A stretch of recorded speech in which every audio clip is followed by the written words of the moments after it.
चिड़िया की चाय की दुकान। एक घने जंगल में टुक टुक चिड़िया अपने बेटे राजू और बहू मीठी के साथ रहती थी। वो अपनी बहू मीठी से बहुत चिढ़ती थी क्योंकि मीठी गरीब घर की बेटी थी। उसका बेटा राजू एक सेठ के यहाँ नौकरी करता था। राजू बहुत ही मेहनती था, जिसके कारण उसके घर में धन की कोई कमी नहीं थी। टुक टुक को अपने पैसों पर बहुत घमंड था और वो बहुत कंजूस भी थी। मीठी चिड़िया बहुत ही आज्ञाकारी और सीधी थी और वो किसी की आज्ञा का उल्लंघन नहीं करती थी। गर्मियों के दिन थे। टुक टुक चिड़िया अपने कमरे में आराम कर रही थी। उसके कमरे में एसी लगा हुआ था और मीठी चिड़िया के कमरे में सिर्फ पंखा लगा था। टुक टुक चिड़िया मीठी चिड़िया को अपने कमरे में आने नहीं देती थी। मीठी चिड़िया बेचारी बहुत परेशान रहती थी, परंतु किसी से कुछ नहीं कहती थी। एक दिन टुक टुक चिड़िया सामान खरीदने बाजार गई तो मीठी चिड़िया मन ही मन सोचने लगी, माँ जी के बाजार से लौटने तक मैं उनके कमरे में आराम कर लेती हूँ। मीठी चिड़िया टुक टुक चिड़िया के कमरे में जाकर आराम करने लगी। आराम करते करते मीठी चिड़िया की आंख लग गई। उतने में ही टुक टुक चिड़िया बाजार से वापस आ गई और मीठी चिड़िया को अपने कमरे में सोते देख भड़क गई और चिल्लाते हुए कहने लगी, ए मीठी मनहूस, तेरी मेरे कमरे में आने की हिम्मत कैसे हुई? कमरे में आना तो दूर, मेरे बिस्तर पर भी लेट गई। मीठी चिड़िया बेचारी घबराकर उठ गई और रोते हुए कहने लगी, माँ जी मुझे माफ कर दीजिए,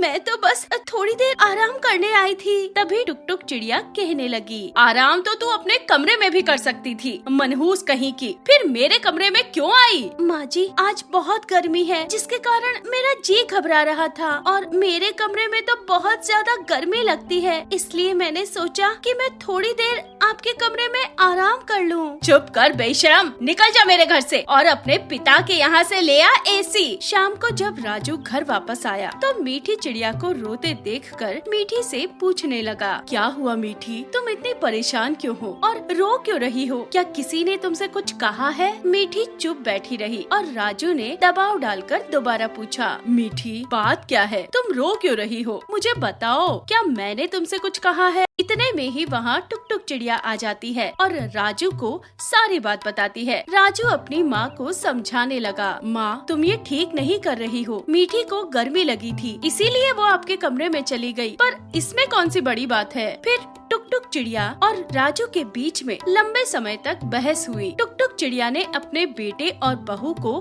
घर से निकाल दिया। वे दोनों चुपचाप अपना सामान लेकर घर से चले जाते हैं। इसी बीच किसी कारणवश राजू की नौकरी भी छूट जाती है। दोनों बहुत परेशान होते हैं। उन्हें कमाने का कोई भी तरीका नहीं मिल रहा था। उनके पास रहने के लिए एक घर तक नहीं था। तभी मीठी के मन में एक विचार आता है और वो अपने पति से कहती है, क्यों ना हम एक चाय की दुकान खोल लें? दुकान खोलने के लिए भी पैसों की जरूरत होती है मीठी, पैसे कहाँ से लाएंगे? माँ ने तो हमें 1 रुपया तक नहीं दिया। मैं अपने गहने बेच देती हूँ, उससे कुछ पैसे आएंगे, आप उससे सारा सामान खरीद लाना। उन्होंने गहने बेचकर दुकान तो खोल ली, परंतु एक उलझन थी, उस चाय की दुकान का नाम क्या रखें? बहुत सोचने के बाद मीठी को एक उपाय सूझा और उसने राजू से कहा, राजू बेशक हमारे साथ माँ जी ने कुछ भी किया हो, परंतु वो है तो हमसे बड़ी ही। हम अपनी दुकान का नाम टुक टुक टी स्टॉल रखते हैं। दोनों ने मिलकर खूब मेहनत की और उनकी मेहनत सफल रही। उनकी चाय की दुकान दूर दूर तक मशहूर हो गई और पक्षी दूर दूर से चाय पीने उनकी दुकान पर आने लगे। उधर टुक टुक चिड़िया बहुत दुखी और बीमार रहने लगी। एक दिन टुक टुक चिड़िया रास्ते से गुजर रही थी तो उसने अपने बेटे बहू को देखा और वो उनके पास चली गई। उनकी दुकान पर अपना नाम देखकर वो रोने लगी। उसे अपनी